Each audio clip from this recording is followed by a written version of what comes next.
আজকে আমাদের প্রত্যেকের কাছে খুবই আনন্দের দিন এবং ভারতের একটা অঙ্গরাজ্য হিসাবে আমাদের ত্রিপুরা রাজ্য ভারতেরই অংশ। যারা আমরা ত্রিপুরায় বসবাস করি, আমাদের সকলের কাছে একটা আলাদাভাবে প্রাপ্তি যে বাংলাদেশ এবং ত্রিপুরার মধ্যে, ভারতবর্ষের মধ্যে বহু প্রতীক্ষিত যে বাস সার্ভিস, যা আজ থেকে প্রায় 1-1.5 বছর আগেও চালু ছিল, মাঝখানে বিভিন্ন সমস্যার কারণে বন্ধ হয়ে যায় এবং পুনরায় বাংলাদেশে নতুন সরকার গঠিত হওয়ার পর থেকে আজকে এই বাস সার্ভিস পরিষেবা প্যাসেঞ্জার নিয়ে, যাত্রীদেরকে নিয়ে আমাদের ত্রিপুরার সীমানা দিয়ে, ত্রিপুরার সীমানায় সেটা প্রবেশ করেছে। আমরা সবাই এখানে একত্রিত হয়েছি তাদেরকে স্বাগত জানানোর জন্য, এবং যারা আজকে এই অনুষ্ঠানে আমাদের মধ্যে উপস্থিত আছেন, ত্রিপুরা সড়ক পরিবহন নিগমের যিনি ইনচার্জ চেয়ারপারসন রয়েছেন সমর রায় মহোদয়, ওনার নেতৃত্বে এই নিগমের অন্যান্য সদস্যগণ যথাক্রমে গৌরাঙ্গ ভৌমিক আছেন আমাদের শ্যামল দে, মন্ডল সভাপতি টাউন বর্দোয়ালি, আমাদের গৌরাঙ্গ বাবু আছেন, আমাদের কর্পোরেটর তুষার ভট্টাচার্য মহোদয়, নিতুদি, উত্তম দাস আছেন, আমাদের মন্ডল সভাপতি অমিতাভ,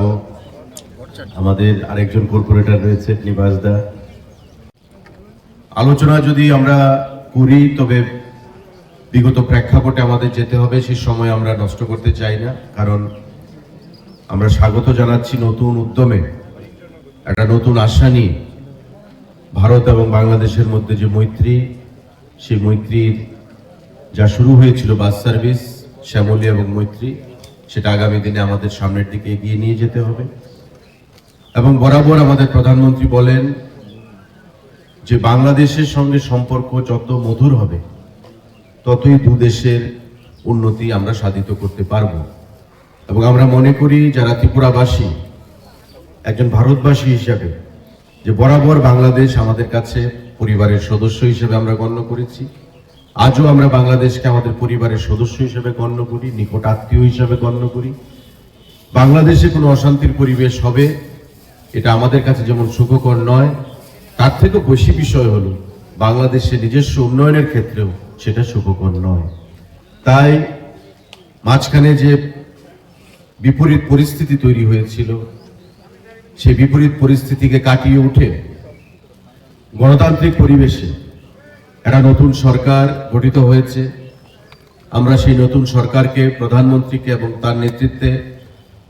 যে কমিটি, আমাদের ক্যাবিনেট মন্ত্রিসভা গঠিত হয়েছে, তাদেরকে হার্দিক অভিনন্দন জানাচ্ছি এবং আশা রাখবো এই নতুন সরকার তাদের দেশের উন্নয়নের সঙ্গে সঙ্গে ভারত বাংলার যে মৈত্রী, ভারত বাংলার যে সুসম্পর্ক, যেটা আজ থেকে 1 বছর আগেও বিদ্যমান ছিল, সেটাকে ত্বরান্বিত করবে এবং দুদেশের উন্নয়নকে আরো ত্বরান্বিত করবে, অগ্রগতির পথের দিশা দেখাবে। আমাদের প্রধানমন্ত্রী ভারতবর্ষের যেদিন নির্বাচন সম্পন্ন হয়েছে বাংলাদেশে এবং নতুন সরকার গঠিত হয়েছে, তার প্রধানমন্ত্রীকে, তারেক রহমানকে সেখানে অনেক অনেক অভিনন্দন, শুভেচ্ছা জ্ঞাপন করেছেন। শপথ গ্রহণ অনুষ্ঠানে ভারতবর্ষে পার্লামেন্টের আমাদের স্পিকার ওম বিরলাকে পাঠিয়ে মৈত্রীর নতুন রূপে বার্তা প্রদান করেছেন। আমাদের বিদেশমন্ত্রী এস জয়শঙ্কর প্রতিনিয়ত বাংলাদেশের বিদেশমন্ত্রীর সঙ্গে যোগাযোগ রেখেছেন এবং সেখানে সরকারের সঙ্গে যোগাযোগ রেখেছেন এবং প্রতিনিয়ত ভারত বাংলাদেশের মৈত্রীকে যেন অটুট রাখা যায় তার জন্য প্রচেষ্টা গ্রহণ করেছেন। আমরা রাজ্যের জনগণ হিসাবে বিগত দিনে ভারত বাংলার বা ত্রিপুরা রাজ্যের সঙ্গে বাংলাদেশের যে সম্পর্ক, সেটা ত্রিপুরার প্রত্যেকেই আমরা জানি। তাই এই বাস সার্ভিস পরিষেবা যে চালু হয়েছে, বা বাংলাদেশের যেখানে অ্যাসিস্ট্যান্ট হাই কমিশনারের অফিস, তাতে ভিসার লাইন আমরা পত্রপত্রিকাতে দেখতে পেয়েছি যে লাইন সেখানে আবার পুনরায় সেখানে শুরু হয়েছে, তাতে আমরা খুবই উৎফুল্লিত, খুবই আনন্দিত। আমরা বিশ্বাস করি যে আগামী দিনে নতুন সরকার যে গঠিত হয়েছে, বাণিজ্য, সংস্কৃতি, শিল্প প্রতিটা ক্ষেত্রে ভারত এবং বাংলাদেশের যে সম্পর্ক ছিল সেই সম্পর্ক আরো অটুট হবে, আরো ত্বরান্বিত হবে উন্নয়নের নিরিখে, দুদেশের আত্মার সম্পর্কের নিরিখে। আজকে তাই এই বাস পরিষেবার মাধ্যমে যারা বাংলাদেশ থেকে এখানে প্রবেশ করছেন তাদেরকে আমরা সরকারের তরফ থেকে, আমাদের মুখ্যমন্ত্রীও বিগত দিনে তার যে আনন্দ সেটাও প্রকাশ করেছেন এবং আমরা প্রত্যেকে ভারতীয় হিসেবে, ত্রিপুরাবাসী হিসেবে এই দিনটার অপেক্ষায় ছিলাম যা আজকে আমাদের প্রত্যেকের সামনে আমরা লক্ষ্য করছি। আমি তাদেরকে পুনরায় রাজ্য সরকারের তরফ থেকে দপ্তরের মন্ত্রী হিসাবে এবং একজন ত্রিপুরাবাসী, ভারতবাসী হিসাবে তাদেরকে আবার পুনরায় স্বাগত জানাচ্ছি। আশা করি আগামী দিনগুলো দুদেশের মৈত্রীর পক্ষে আরো সন্তোষজনক হবে, আশা রেখে আমরা টিআরটিসি-কে